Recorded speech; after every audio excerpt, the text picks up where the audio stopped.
Tengo el placer de presentar a Enrique Bocanegra Vidal, es de Sevilla.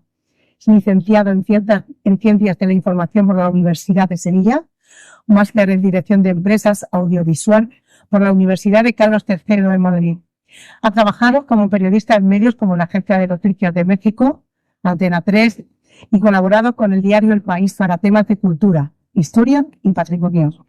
Tiene una experiencia de más de 20 años como gestor cultural en instituciones como el Círculo de Bellas Artes de Madrid o la Academia Española del Cine, que en la actualidad dirige la Fundación Casa Natal de Velázquez y es delegado en Andalucía de Hispania Nostra, la mayor asociación dedicada a la prevención del patrimonio cultural y natural. Como escritor, ganó la 24 edición del Premio Comillas de Biografía e Historia por su obra Una espía en la trinchera y fue finalista al Premio de la Crítica de Andalucía. Su primera novela histórica, El ataque a la española, ha sido publicada en 2024 por la editorial Edasa. Bienvenido, Enrique, y cuando quieras.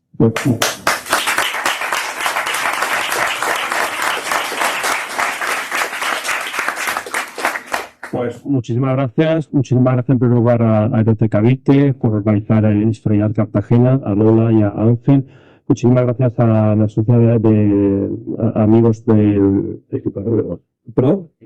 económicos del país por acogernos en este sitio y por supuesto ustedes que han aguantado hasta el final. Son como los últimos de Filipinas de Hispanidad Cartagena. Aquí esto es un poco como la iglesia de Valer, ¿no? Aquí los últimos aguantando, así que muchísimas gracias por su atención. Yo voy a hacer una presentación rápida, dinámica y espero que entretenida, y la cual creo que van a descubrir cosas que quizás no conocían y que les va a interesar.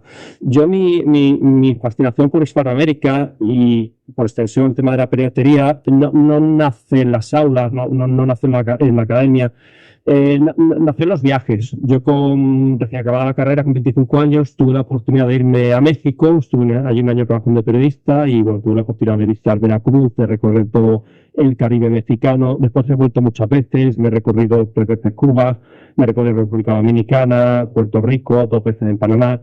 En Nicaragua me pararon en la frontera y me mandaron de vuelta a Costa Rica porque nada más llegar, por esto me habían googleado, habían visto que tenía colaboraciones en el diario El País y por esto el país tenía vetado su entrada en Nicaragua. Entonces, Nicaragua no tengo pendiente, pero bueno, las ciudadanías funcionan así, desgraciadamente.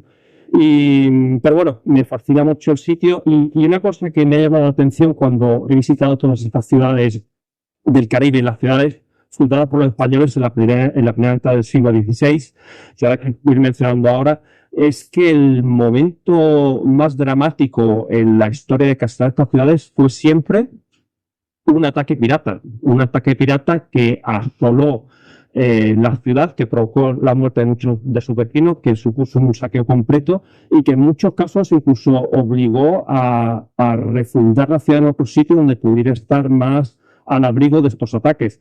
Hay casos tremendos, por ejemplo, San Germán en Puerto Rico. San Germán es la segunda ciudad de la isla de Puerto Rico, pues San Juan, que es la primera, que está al norte, y San Germán está al sudeste.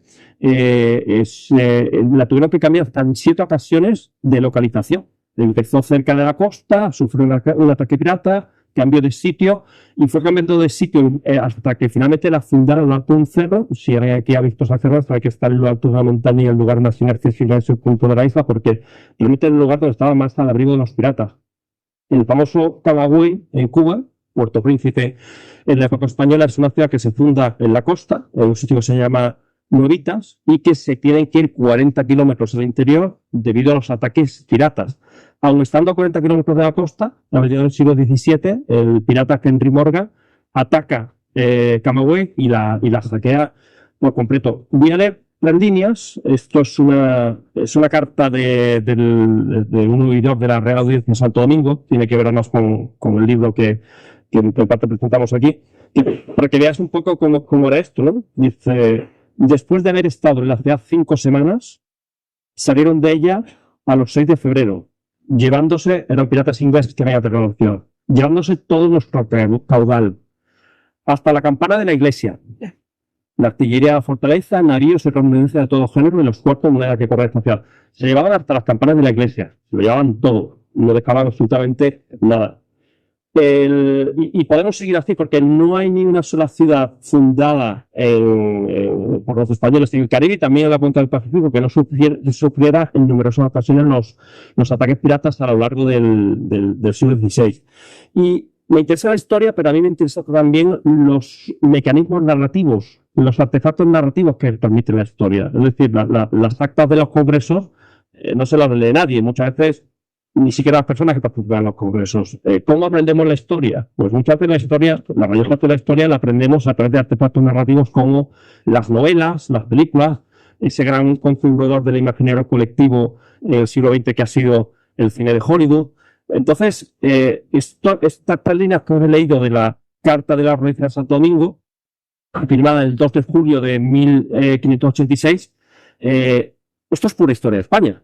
Lo que estaba ocurriendo en el siglo XVI en Santo Domingo es tan historia de España como lo que ocurría en Sevilla, en Madrid, en Cartagena, en Barcelona, en Bilbao. Exactamente lo mismo, no hay ninguna diferencia. Sin embargo, este pasado, que es nuestro pasado, que están las agresiones que se cometían por España, han quedado borradas totalmente. Cuando pensamos en piratería, pensamos en señores muy simpáticos y muy amables. Los más jóvenes pensaréis en Johnny Depp, los que estéis más mayorcitos pensaréis en Burt Lancaster, en Errol Flynn. Señores, bueno, que son... sí, son un poco granujas, pero no tienen mal fondo. Realmente no son mala gente. Sí, son un poquito tal, pero oye, ¿a quién le cae mal Errol Flynn o Johnny Depp, no? Son buena gente. Esa gente no tenía nada que ver con lo que era la piratería. La piratería era otra cosa tremendamente devastadora. Y es así cuando te vas al Archivo de Indias y lees las cartas de la audiencia de Santo Domingo, de Panamá, de todos estos sitios que sufrieron piratería, ves la desesperación, la incertidumbre, la zozobra con la cual los españoles del siglo XVI vivían ese fenómeno. Yo voy a hablar brevemente del tema de la piratería y voy a hablar haciendo una pregunta muy fácil. ¿Cuándo empieza la piratería en el Caribe? O mejor aún, ¿a partir de qué momento? Porque los piratas no van a llegar al Caribe al mismo tiempo que los españoles. Van a tardar un poquito. Primero vamos nosotros y después llegaron ellos, como es lógico. ¿Desde qué momento tenemos los españoles que pelear para poder llegar al Caribe? Pues hay una fecha. Y hay un señor. Os va a sonar este señor, Cristóbal Colón. Pues empieza desde el principio. Y os digo una fecha. 28 de mayo de 1498. El 28 de mayo de 1498, Cristóbal Colón está en Sanlúcar de Barrameda, está a punto de iniciar su tercer viaje al Nuevo Mundo. Básicamente, ya están los barcos cargados, están las 8 naves, está la niña, que hasta ese momento ha participado en todas las expediciones, y realmente está esperando que haya un buen viento para zarpar. Y en ese momento llega un mensajero de Rota. Los que conocen un poco Cádiz saben que Rota está muy cerquita de Sanlúcar. Y le informa de que hay unos pescadores que estaban en el Cabo de San Vicente. El Cabo de San Vicente es la punta de la península donde está Portugal. Y le informa de que hay una flota de corsarios que, según la información, están esperando que pase su expedición de 8 naves para asaltarlos. Llevan un cargamento importante. Solamente la monarquía en esa expedición ha metido más de 6 millones de maravedíes. Un material que llevan para la línea española, para Santo Domingo, ¿no? Y en ese momento, Cristóbal Colón, que está esperando tener ese viento para poder zarpar, pues le escribe a una de las personas con las que tenía más confianza y que hemos coordinado tu correspondencia, el padre Fray Gaspar de Gorricio, le informa de la situación, que hay una flota de corsarios franceses esperándole, y le dice el problema que tiene. No tengo atavíos para la guerra, no tengo cañones, no tengo artillería, no tengo posibilidad de defenderme contra esta gente.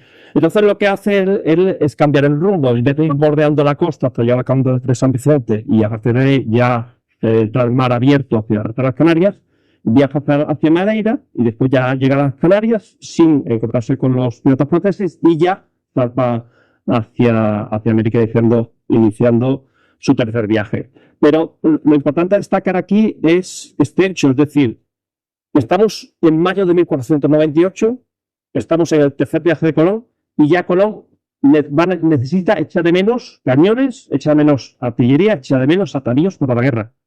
Ya los españoles tienen que empezar a pelear para poder llegar al Nuevo Mundo. Estamos en 1498. No hace ni 5 años del golpeaste, me parece, gol pirata, y y ya estamos con el peligro en el estrecho.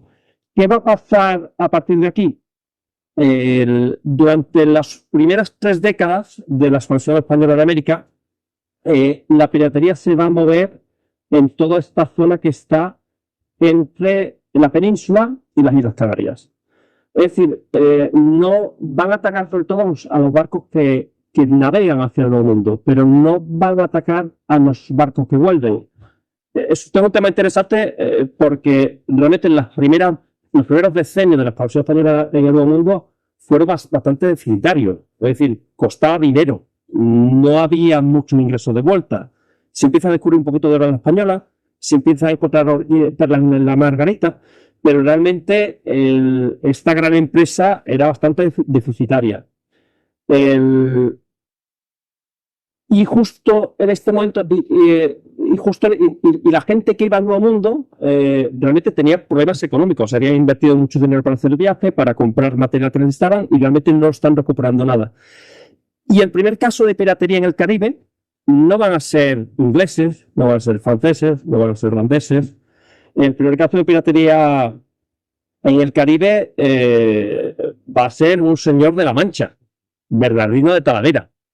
¿Quién era Bernardino de Talavera? Bernardino de Talavera era un señor que había llegado en 1502 en la expedición de Nicolás de Baldo, había tenido una pequeña encomienda, cultivaba azúcar, pero aquello no progresaba. Y con muchos otros habitantes de esta ciudad, de Santo Domingo es la primera gran ciudad española en el Nuevo Mundo.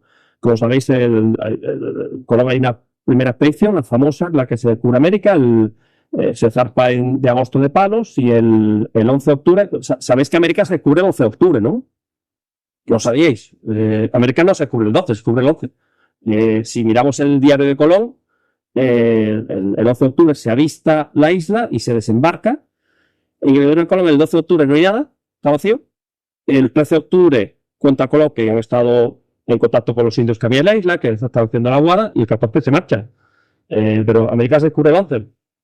Una tontería, pero que lo sepáis, que es el 11. No sabemos muy bien por qué se cambió el 12, parece que el 11 da mala suerte, pero fue el 11, que lo sepáis. Ese primer viaje, en un segundo viaje, el más largo, ya son 17 barcos, son 1.200 hombres, y ya el tercer viaje que hemos contado. Entonces, esta gente, estos españoles, entre los cuales estaba Bernardo de Talavera, estaban en Santo Domingo, estaban casi arruinados, estaban muy desesperados económicamente, y en ese momento llega aquí al río Zama, llega una nave de genoveses, y en un ataque un poco de locura, deciden tomar el barco y lanzarse al mar a la aventura. Es decir, este caso sí obedece un poco a lo que vamos a ver últimamente en Hollywood, pero va a ser de los pocos. ¿Y qué hacen? Porque realmente no hay. El Caribe sigue siendo un gran desconocido, a pesar de que estamos en 1509. Entonces deciden irse hacia el Golfo de Urabá, que estaba allí está allí Alonso de Ojera. Alonso de Ojera es uno de los adelantados, y han corrido rumores de que Alonso de Ojera ha encontrado oro en el Golfo de Urabá y que le está yendo muy bien. Entonces se van para allá. Alonso de Ojeda no solo no ha encontrado oro, Alonso de Ojeda está rodeado de indios de guerra, le han pegado un flechazo en una pierna, está pasando hambre, y cuando llega al barco cree que es una operación de rescate. Se monta en el barco y ya montándose en el barco, cuando se da cuenta de que realmente literalmente lo están secuestrando. O sea, se lo están llevando porque pensaban que tenía oro. Navegan hasta Cuba, naufragan en la bahía de la Jagua, donde actualmente está Cienfuegos, y finalmente naufragan en Cuba en 1510, que todavía Cuba no ha sido conquistada por los españoles. Cuba se conquistada a partir de 1512 y 1513. Y finalmente un barco enviado por Santo Domingo lo recoge, y Bernardo de Talavera y sus secuaces pues son ahorcados justo aquí en el centro de la plaza de la Catedral de Santo Domingo en 1510. Este es el primer caso de piratería del Caribe del cual tenemos registro. A partir de aquí, la piratería en el Caribe, o sea, la piratería va a continuar un poco como os comentaba, realmente los piratas franceses fundamentalmente siguen moviéndose, atacando los barcos que viajaban hacia América, y así va a seguir durante unas 3 décadas, hasta la década de 1520. En la década de 1520 se va a producir un hecho que va a cambiar la historia de la expansión española en América. La expedición de Hernán Cortés que conquista México. No vamos a entrar aquí en los detalles porque son inacabables, simplemente apuntar unas fechas. Cortés zarpa de Santiago de Cuba finales de 1518 y se dirige a la península del Yucatán, donde no tiene mucha información, solamente ha habido 2 expediciones anteriormente. Y el 13 de agosto de 1521, apenas estamos hablando 2 años y medio, él llega en febrero, está en el Yucatán y en 30 meses conquista el Imperio Mexica. Para que os hagáis una idea, la guerra de Ucrania lleva 31 meses. O sea, el tiempo, ¿os acordáis cuando empezó la guerra de Ucrania? Pues en este tiempo es el que empleó Hernán Cortés en entrar en contacto con el Imperio Mexica y conquistarlo. Una cosa absolutamente espectacular. Esto cambia totalmente la dinámica de la expansión española en América. Es decir, hasta este momento realmente el contacto de los españoles con los naturales de aquellas tierras, como se le llaman las crónicas, los naturales de aquellas tierras eran pueblos muy primitivos, pueblos que tienen una economía muy básica, que vivían en chozas de caña y barro. Aquí ya no vamos a encontrar otra cosa. El Imperio Mexica ya es otra cosa. Estamos hablando de grandes civilizaciones que dominan cientos de miles de kilómetros de territorio, que tienen calzadas de piedra de cientos de kilómetros, que tienen una capacidad enorme de concentrar recursos. Estamos hablando ya de grandes imperios, ¿no? Entonces, Hernán Teotihuacán el 13 de agosto de 1521, y una de las primeras cosas que hace Cortés es ponerse en contacto con el emperador Carlos para informar de todo esto. Él manda a una persona de su confianza, Alonso de Ávila, en marzo de 1522, lo manda con 3 carabelas a España, a la península, y lleva en esa carabela el quinto del rey, la parte de que le correspondía de los recursos que los españoles habían capturado durante esa conquista. Ese barco, de esas 3 naves, 2 son capturadas por una flota de corsarios franceses, dirigida por un pirata que se llamaba Juan Florín para los españoles, y esa flota es traída a este lugar. Esos barcos son traídos a este lugar. Esto es Dieppe, es una ciudad de la Normandía francesa, unos 150 kilómetros de la frontera con Bélgica.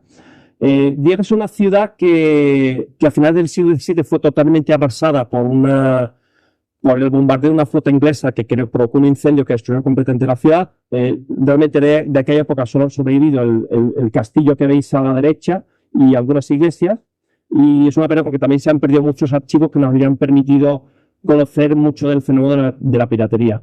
Pero bueno, nos ha quedado muchos testimonios que nos permiten reconstruir cómo funcionaba. El tesoro, lo que había en esos 2 barcos es desembarcado, y la persona, el armador, el dueño de esa flota pirata, que era un francés que se llamaba John Albo, se lo trae al castillo de Fontainebleau,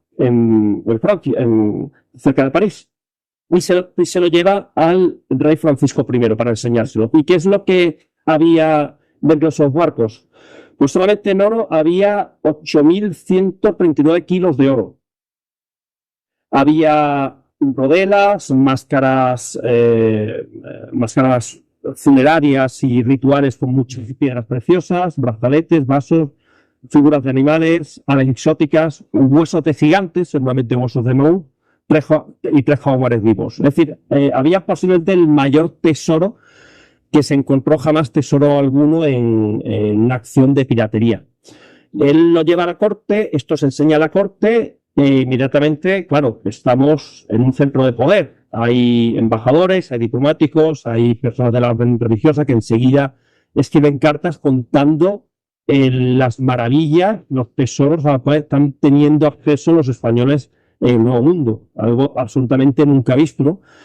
Esa noticia se difunde por toda Europa, y en efecto es que inmediatamente la piratería, que hasta ese momento, como os decía, era una piratería que estaba muy muy localizada en ese rincón entre la península y las Islas Canarias, ya va a pegar el salto al Caribe con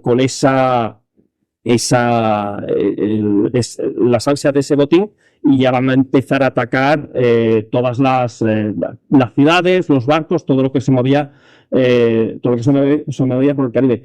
Yo quería enseñaros, porque como decía, Dieppe se incendió, nos ha quedado muy poco rastro de cómo era el Dieppe de finales del siglo XVI, pero sí nos ha quedado una cosa. Está la casa de campo de John Angot, el famoso armador de la Plaza de Francisco I. Es una casa que está como a unos 10 kilómetros de Dieppe y que tuve la suerte de visitar porque normalmente no está abierto al público, y quería enseñaros, como veis, pues es un lugar nada más con este típico balcón de influencia renacentista, pero yo creo que os fijéis en un elemento muy importante, que es esto de aquí. ¿Sabéis qué es esto? Imaginaos lo grande que es. Yo soy alto, yo mido 1,90, y la puerta de entrada a mí me sacaba una cabeza larga. O sea, es un edificio bastante grande. Esto es un palomar. Es uno de los palomares más grandes de Francia. Tenía capacidad para 3.000 palomas. Entonces, la cuestión es, ¿para qué quería John Angot un palomar para 3.000 palomas? Palomas mensajeras. Sabéis que las palomas mensajeras pueden recorrer hasta 1.000 kilómetros. La paloma mensajera es el modo de comunicación, no el más seguro, pero sí, desde luego, el más rápido en el siglo XVI. Dieppe está como a 300 kilómetros de Brujas, unos 400 kilómetros de Amberes, unos 500 kilómetros de Ámsterdam. Por el sur está a unos 500 kilómetros de La Rochelle, que era otro de los grandes puertos. Es decir, él tenía una comunicación prácticamente diaria con todos esos puertos donde él tenía barcos y tenía agentes. Entonces, había un barco francés que veía una flota española, por ejemplo, a la altura de las Azores, y en cuanto llegaba a puerto, le informaba a los agentes que tenía John Angot, donde fuera, en Brujas, en Ámsterdam, en Amberes, donde fuera, en Le Havre, inmediatamente mandaba una paloma mensajera que la recibía John Angot, y enseguida él sabía dónde tenía barcos, mandaba sus palomas mensajeras, y en cuestión de pocos días ya había armado una flota para atacar a la flota española donde calcularan que podía estar. Esto es interesante porque precisamente rompe un poco esa imagen de Hollywood de la piratería, ¿no? Donde son unos señores que un poco exaltados, que se montan un barco y se lanzan al mar sin más. No. La piratería era una industria perfectamente jerarquizada y perfectamente organizada, con los señores que se lanzaban al mar, con los señores que mandaban los mensajes, con los financieros que se dedicaban a financiar estas expediciones y que tenían línea directa con la monarquía, en este caso la monarquía francesa, que era quien les cubría políticamente, ¿no? Entonces, bueno, este era un negocio perfectamente organizado, perfectamente jerarquizado y perfectamente estructurado, como cualquier industria multinacional que nos podamos imaginar, ¿no? John Angot no acabó muy bien. Cierro la historia de John Angot. Él sigue siendo el agente de Francisco I, pero Francisco I, John Angot se embarca en muchas expediciones, gasta mucho dinero, y cuando muere Francisco I, pues su hijo, Enrique II, se niega a pagar las deudas que tenía pendiente John Angot, y John Angot se arruina y acabó pues con este palomar vacío y lleno de mierda, seguramente, ¿no? Pues las palomas ya son lo que tienen. Ahí se acaban los piratas. Es lo que el hecho es que, bueno, en cualquier caso, el mar ya estaba causado. El ansia de tener acceso a esas riquezas en los territorios españoles del Nuevo Mundo se multiplica por toda la costa de Francia, y se multiplican los ataques. Realmente te pones a ver las cartas de la audiencia y son cualquier año que tú mires, hay ataques piratas, hay barcos que desaparecen, ataques a ciudades, ataques a ingenios que estaban aislados, y realmente es una cosa permanente. El primer ataque que tenemos registrado, luego nos hablará un poco María, es la expedición de García Jofre de Loaiza. Uno de los barcos de esa expedición, el galeo San Gabriel, estando cerca de Brasil, es atacado por por 3 barcos franceses. Pero ese es el primer ataque que tenemos registrado. Realmente ya se habían producido, con toda seguridad, ya ataques por todo el Caribe. John Flaherty, el famoso Juan Florín que había capturado el tesoro de Moctezuma, o el tesoro de Carlos V, es capturado en 1527 y él reconoce cuando es interrogado pues que él había capturado más de 150 barcos en poco más de 4 años. O sea, solo él. O sea, imaginaos a partir de ahí todo lo demás. Juan Florín, John Florín, pues también acabó mal, pues es capturado y se le hace lo que los españoles hacían contra los piratas, pero al Carlos, lógicamente, ¿no? A partir de aquí los ataques son permanentes, o sea, pues el famoso François Leclerc, el pata de palo, ataca Santiago de Cuba en 1554, la arrasa completamente hasta el punto de que se tiene que llevar la capital de Cuba a La Habana, que es cuando va a tener a partir de ese momento todo ese impulso. Igualmente La Habana también es destruida por un lugarteniente de pata de palo, Jacques de Sor, en 1555. Los ataques son tan constantes que prácticamente la estructura de poder del Imperio Español está a punto de colapsar esta década de 1540-1550. Y es cuando también viene la Reacción Española, que a partir de la década de 1550 se impone el sistema de flotas, que ya venía funcionando de forma informal desde 1520. Lo pone en marcha este señor que está a la derecha, Menéndez de Avilés, que sabéis que toda la flota, todo lo que quería ir a América se juntaba en una fecha concreta en Sevilla, con varios galeones que servían de protección y navegaban todos juntos hasta Cuba y después se repartían los que iban a Nuevo México, a la Nueva España, viajaban hasta Veracruz, hasta San Juan de Ulúa, y los que iban al Perú, pues viajaban a Panamá, Portobelo, Nombre de Dios. Fruto también de los ataques piratas, cambia la fisonomía de las ciudades españolas del Caribe. Van a ser las grandes fortalezas las que van a dotar de identidad y en torno a ellas se van a construir todas esas ciudades. Aquí en esta imagen a la derecha tenemos el Fuerte del Morro en San Juan y a la izquierda tenemos la Real Fuerza de La Habana. Y todas las grandes ciudades van a estar amuralladas y van a tener bastiones, baluartes y grandes fortalezas protegiéndolas. Seguramente, igual algunos estáis preguntando, porque hasta ahora solamente hemos hablado de piratas franceses, ¿no? Y algunos preguntaréis, no son los ingleses los malos de aquí, ¿no? Y yo os digo, sí, son los malos, pero los ingleses todavía no han entrado en el Caribe. Los ingleses van a tardar en entrar en el Caribe por varios motivos, pero básicamente puedo resumirlos en dos. El primero es porque Inglaterra era una aliada tradicional de España. Había intereses económicos comunes, los grandes clientes de las grandes ferias de ganado de venir al campo y de Rosito de Castilla habían sido los ingleses, había intereses políticos, básicamente porque siempre hubo un enemigo común que fue Francia, y había una tradición de alianzas, recordar pues el matrimonio de Catalina, la hija de los reyes católicos, con el hijo de Enrique VII, y primero el que fallece, después con Enrique VIII, y después durante la década de 1550 el rey de Inglaterra, por lo menos el rey consorte de Inglaterra, es nuestro Felipe II, que va a estar durante 4 años residiendo allí. Ese es el motivo más conocido, y después un motivo quizás menos conocido y que a lo mejor os sorprenda, es porque realmente Inglaterra no era una potencia naval. Es famoso que cuando Enrique VIII llega al poder y pregunta, con 20 años, y pregunta cuántos barcos tenía a su disposición, le dijeron que no tenía más. Inglaterra estaba gobernada por una tradición, los herederos de los nobles normandos que conquistaron la isla en el siglo XI con Guillermo el Conquistador, y realmente sus aspiraciones, el rey de Inglaterra se consideraba el rey de Francia, y ellos lo que querían eran barcos para cruzar el canal, dominar Francia, a través de Francia pues influir o dominar en el resto de Europa, pero el mar no les interesaba nada.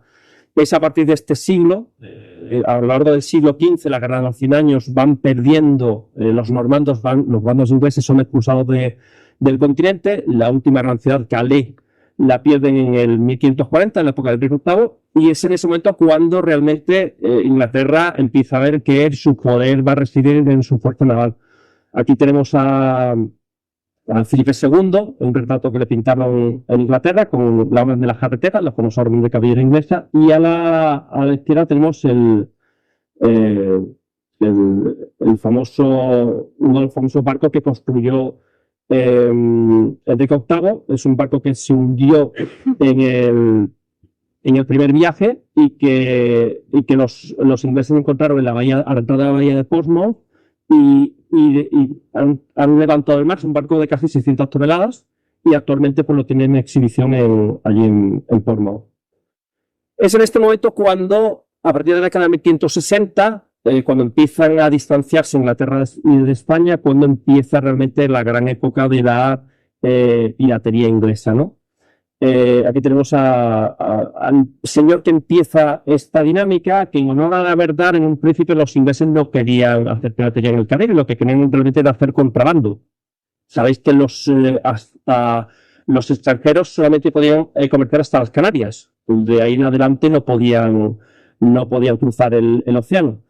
Y este señor, John Hawking, empieza lo que se llama el comercio triangular, que él bajaba hasta África con material que podían necesitar los españoles, y uno de los elementos que necesitaban los españoles y que van a ser la base de su riqueza se puede ver en el escudo de armas que le concedió Isabel de Inglaterra. ¿Lo veis aquí arriba?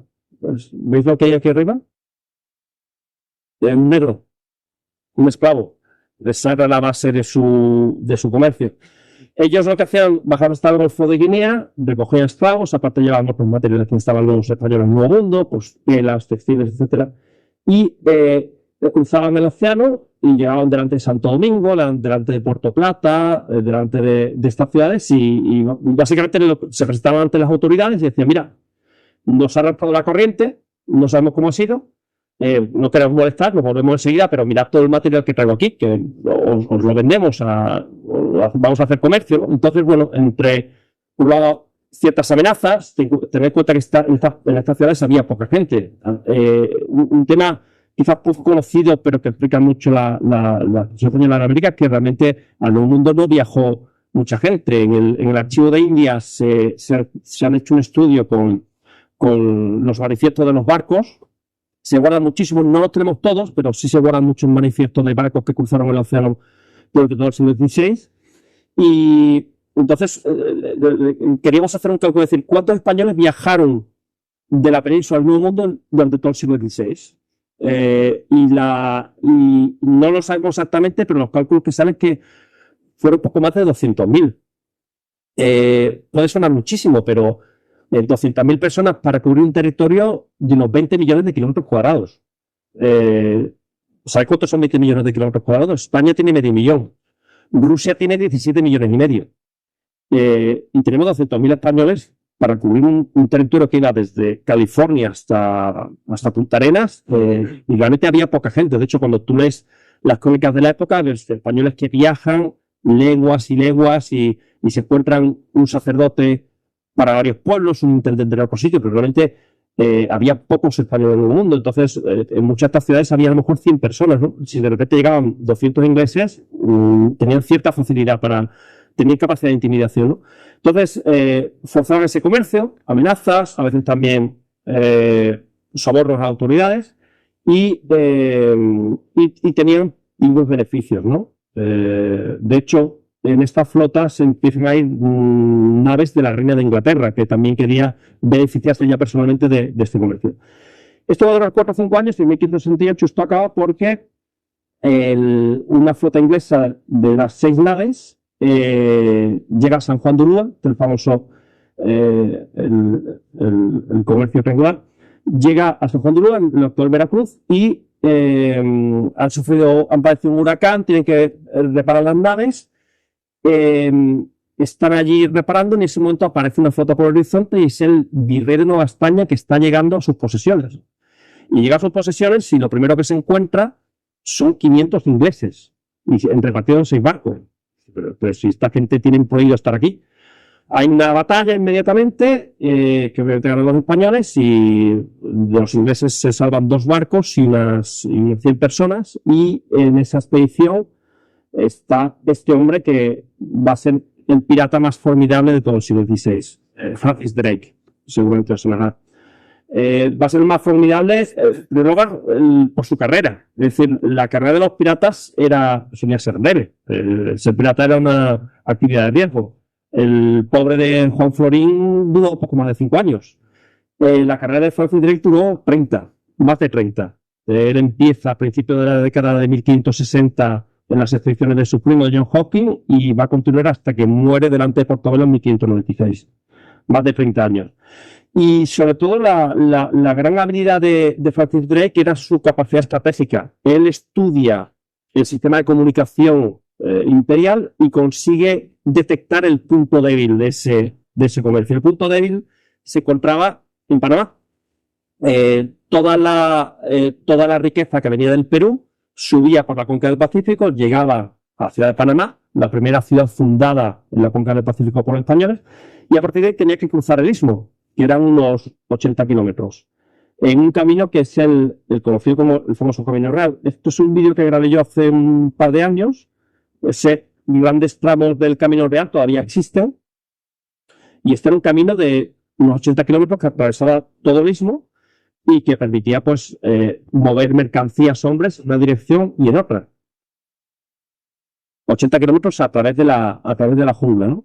Ahí se conservan grandes partes, hay otras que las destruyeron los americanos cuando construyeron su canal y otras que están enterradas, y bueno, mejor que estén enterradas al esperar que se les pueda musealizar. Pero esto todavía existe, esto está igual que en el siglo XVI, por aquí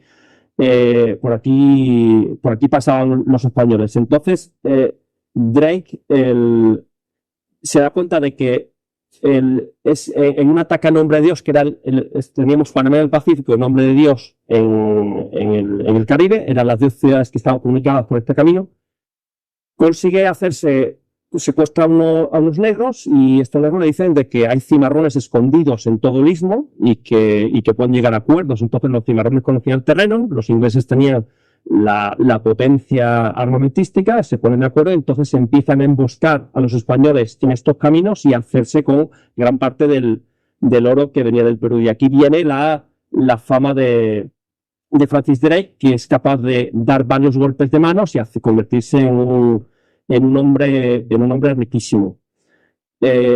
Esto es nombre de Dios actualmente, que como ves es una bahía en forma de rodura, que va a ser el principal puerto español desde que empieza la flota de Indias en 1550 hasta 1595-1596, que se mueve a otro puerto con mayor calado, con mayor fondo, con mayor amplitud, para donde la flota española tenía más espacio para moverse. Mira, esto es, para que os hagáis una idea, esto es el istmo, el centro del istmo, y para que veáis lo que es actualmente y lo que era en aquella época. Un lugar lleno de montañas, lleno de bruma, donde está lloviendo constantemente. Es una de la zona del mundo donde más llueve, y donde pues un grupo de hombres muy determinados pues podían hacer daño a las comunicaciones del Imperio Español. Esto es ahora mismo el istmo de Panamá, y así era hace 500 años. Esto no ha cambiado absolutamente nada. Drake se va a convertir en un hombre riquísimo. Entre 1577 y 1580 él realiza la segunda circunnavegación a la Tierra. La primera ya sabemos todo quién la hizo. Nos va a hablar aquí una compañera, y que realmente va a ser también una gran hazaña, porque la va a hacer en territorio enemigo, atacando. Es una expedición puramente pirata. Él va atacando todas las ciudades. Cuando no conocía los mares donde se movía, se encontraba pilotos para que los fueran guiando, y va a ser, y a partir de aquí, cuando vuelve a Inglaterra, es nombrado miembro del Parlamento, es hecho caballero, sir, y se va a convertir en uno de los hombres más ricos de Inglaterra. Y en 1586 ataca esta ciudad, la ciudad de la que ya hemos hablado, Santo Domingo, que es posiblemente el ataque más devastador que sufrió una ciudad española en todo el Caribe durante el siglo XVI. Esta es la ciudad de Santo Domingo. Y aquí yo os voy a hablar de mi libro, ya voy terminando, que lo tengo que dejar paso a mi compañera. Yo en este libro narro el ataque de Francis Drake a Santo Domingo en 1586. El motivo por el cual me interesó este caso más que otros, básicamente por tres motivos. Primero, por la personalidad de Drake. Drake organiza este ataque. Él tiene la flota más grande de la que jamás dispuso. Estamos hablando de unas casi 30 naves y unos 2.000 hombres. Y en segundo lugar, por la propia ciudad en sí. Es decir, estamos hablando de la primera ciudad que se funda los españoles en el Nuevo Mundo. Esta es la Catedral de Santo Domingo. Veis el águila bicéfala en la fachada, el águila de Carlos V, de la época en la que fue construida. La primera fortaleza que construyó España en el Nuevo Mundo, la fortaleza Zama, el convento de los dominicos, que aquí vivió durante muchos años Bartolomé de las Casas. Santo Domingo fue la primera en todo, realmente es la ciudad que va a servir de referente a todas las demás ciudades que construyamos en el Nuevo Mundo. Y es la ciudad, además, la primera ciudad en la cual llegan todos los protagonistas de la expansión española en América. Cuando Pizarro, que tenemos aquí una descendiente suya, cuando Pizarro llega al Nuevo Mundo, llega a Santo Domingo, está varios años en Santo Domingo. Cuando Hernán Cortés llega a América, llega a Santo Domingo, está varios años en la ciudad. Después cada uno saltará a un lugar distinto. Uno saltará a Panamá y de ahí conquistará el Perú, y otro saltará a Cuba y de ahí conquistará México. También la ciudad de los cronistas. Aquí está Bartolomé de las Casas, que escribió la primera gran crónica de Indias, pero también tenemos a Gonzalo Fernández de Oviedo, que es el otro gran cronista de Indias, y la primera persona nombrada por el emperador Carlos, cronista de Indias, la persona a la cual cualquier persona que iba a volver a la península desde América, pues tenía que ser entrevistada por Gonzalo Fernández de Oviedo y contarle en qué lugar había estado, con qué pueblos había tenido contacto, qué flores había visto, y escribir esa gran crónica. Y entonces yo lo que hice para este libro fue seleccionar un personaje que es un nieto de Gonzalo Fernández de Oviedo, que es heredero de sus inquietudes humanísticas y de su afán por dejar un registro de su época, y nos va contando la historia del ataque de Drake a Santo Domingo y la ocupación de la ciudad, haciendo un registro día por día de cómo fue esa convivencia. Drake se alojó durante el mes que estuvo en Santo Domingo en la catedral. La destruyeron por dentro y después, sacaron todas las riquezas, la embarcaron, la pusieron en los barcos, después él eligió una de las capillas y se quedó allí dentro y tiene los prisioneros allí a mano, y es allí donde se produjo la convivencia entre Drake y mi personaje. Y todo el marco, aunque el personaje es de ficción, todo el marco es real, y de hecho está sacado de las cartas que de la audiencia de Santo Domingo se mandó al Consejo de Indias, informando de todo lo que había pasado durante ese ataque y esa ocupación que destruyó prácticamente 2/3 de la ciudad. Ya para terminar, un pequeño comentario, solamente un apunte. Cuando llega, este ataque fue tan importante en su época que cuando Felipe II le llega la noticia de que ha sido destruida Santo Domingo, esto estamos hablando, el ataque fue entre enero y febrero de 1586, la información llegó a pocas semanas. Felipe II dice que ya está todos los ingleses, que no puede más con tantos ataques, llama a su gran almirante, Álvaro de Orzal, y le ordena que ponga en marcha una expedición para acabar con la flota inglesa.